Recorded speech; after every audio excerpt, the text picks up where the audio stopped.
Ano ba yan? The sunlight. Coolness. Nawala yung, nawala yung foam nung Just look at how beautiful Maylis is, diba? Look at her, right? That is simply stunning, right? So, yung, yung mga ganon, it takes time. So do not force people, your family members, to, you know, uh, be with you in the keeping agad-agad.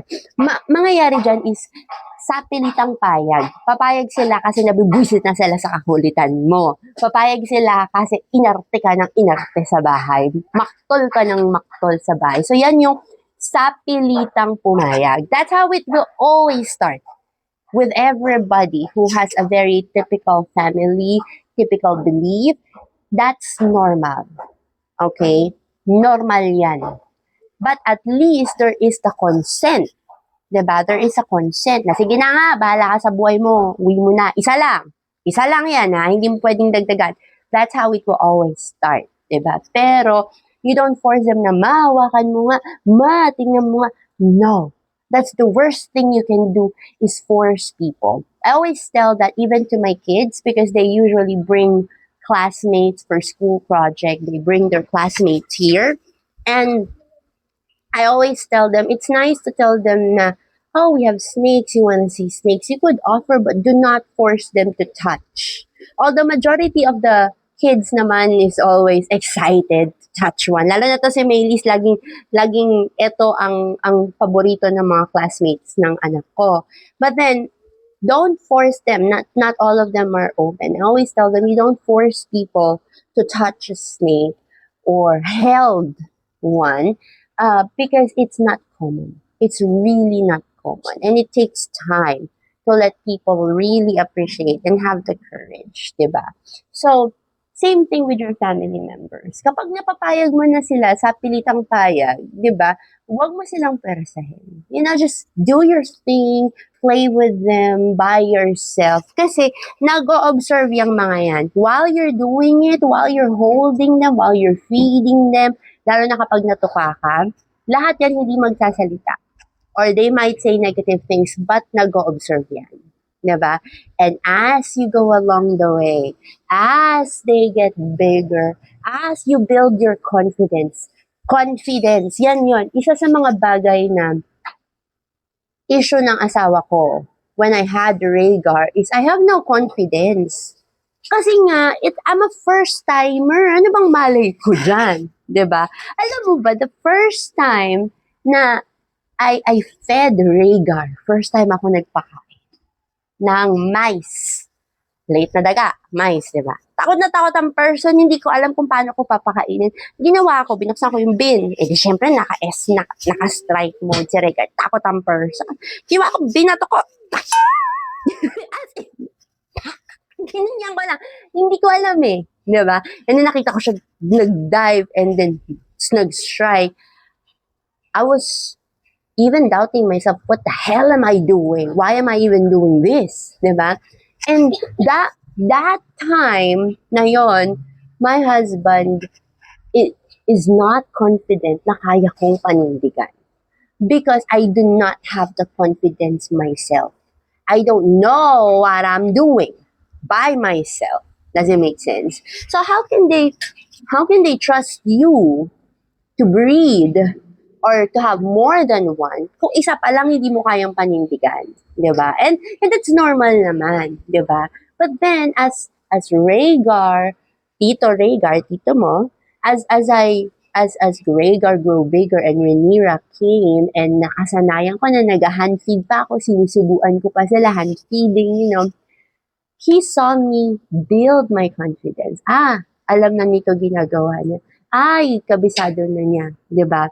And as I learned along the way, you know, I built trust with Rhaegar and Rhaenyra, and then I got Vaegon, I got Bella, I got Galadriel and Radagast, you know, those first batches, and he saw me, you know, taking care of multiple snakes in one day, and he saw me na kaya niya. Lalo na nung nag-strike si Galadriel. First time, naglabas ng kasungitan si Galadriel, yung mama niya. He saw me na I did not jump. I did not, alam mo yun, na I was very calm to pick her up, and I know how to calm her down, the head tap, so I could pick her up from the bottom. You know, as he see me go through these phases and changes on the behavior of each animal, he then finally built his trust on me as a keeper. And that's the only time he started building racks. Yon yung time na nag-build siya ng, sige, magbe-breed ka, ako magbe-build ng racks mo, pero hindi ako mag-aalaga. Ikaw lang, bahala ka sa buhay mo. Ganun ang nangyari. And then, as the time goes, ayan na nga, ang dami na nangyari sa life, diba? He then jumped the hobby. Diba? And it's not an easy road. It's not a short road. Definitely not short time. Definitely not 6 months. Definitely, 6 months acceptance. Yes, acceptance na talagang I accept. Diba? Na I know they're non-venomous. They're not, something to fear. But it took him 4 years to jump into the hobby and be a keeper by himself.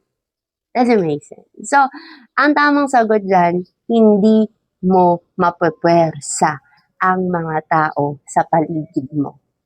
It takes time, it takes confidence, it takes good influence, it takes a lot of observation.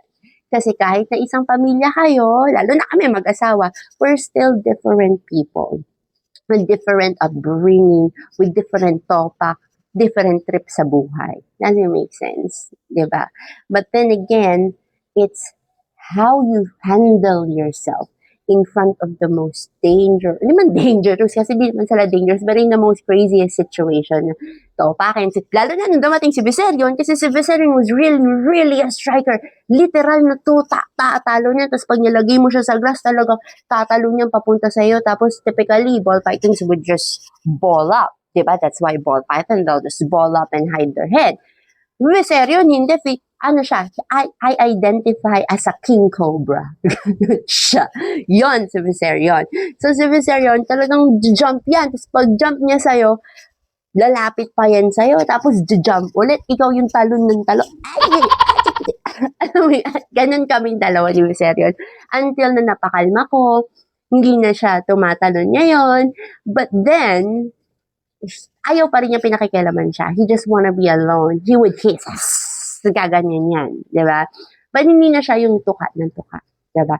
So, those things that my husband saw in me, the way I handle my snakes, led him, first, curiosity.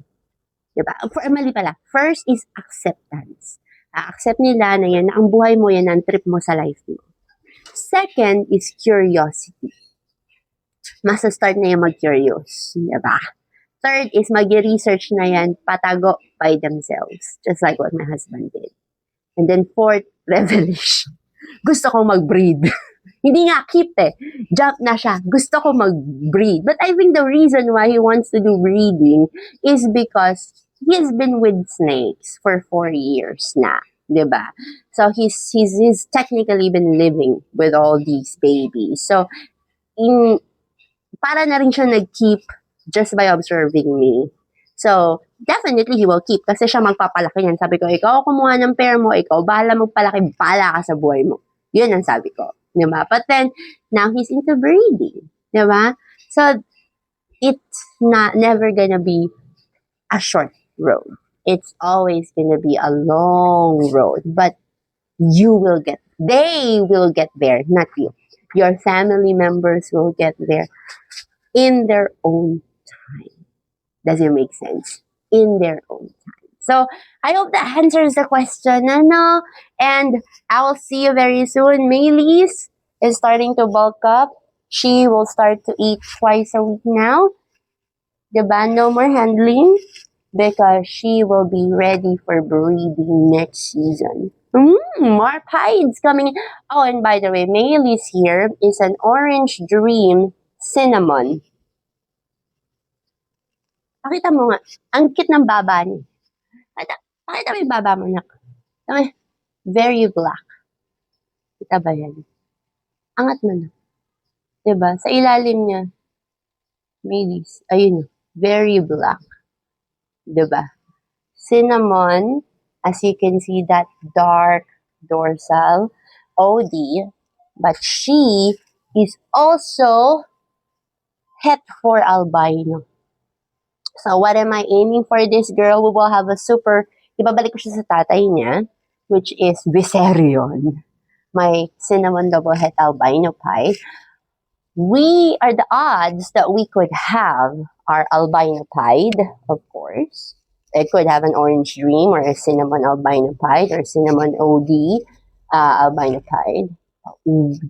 Another odd that I'm banking for is the super cinnamon pied, the panda pied. We could have all black and white snake just with her. So we could have the normal pie, the OD pied, kamukha niya, OD cinnamon pied or cinnamon pied.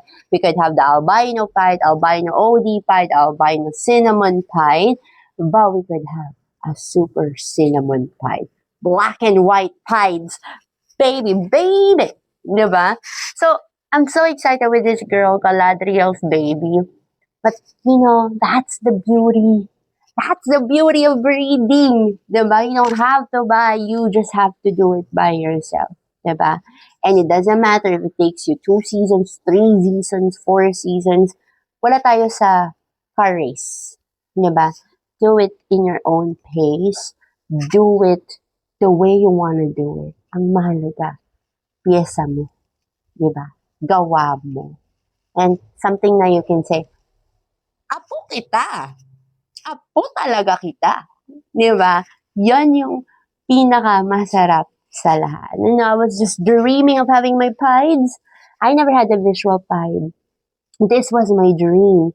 But back on that time, I cannot afford the pie kasi 4 ang aking junakis. Diba?